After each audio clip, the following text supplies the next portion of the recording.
presented by KR Music Darbhanga।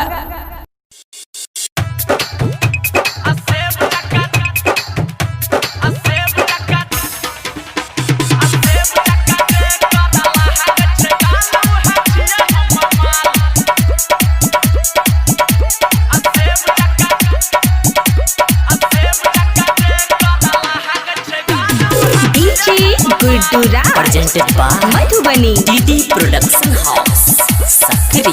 अरे लाल colour के जब पहने छ सूट देखे में लागे छ सब से क्यूट सेब जका जे करला है छ गालू हछिए हमर माल सेब जका जे करला है छ गालू हछिए हमर माल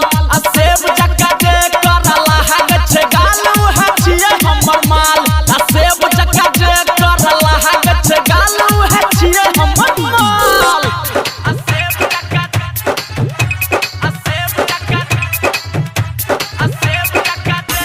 डीजे गुड मधुबनी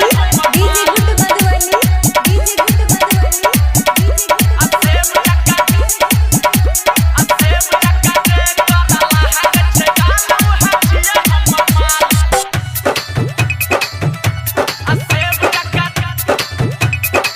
अरे कान में डबल जब पहिरन छ बाली नभ का डिजाइन के लगन होठ लाली कान में डबल जब पहिरन छ बाली नभ का डिजाइन के लगन होठ लाली अरे समझ का जे कर चमक छ बालू हछिए हमर माल अरे समझ का जे कर चमक छ बालू हछिए हमर माल अरे समझ का जे कर चमक छ बालू हछिए हमर माल सेब जका जे करला है छ गालू हछिए हमर माल।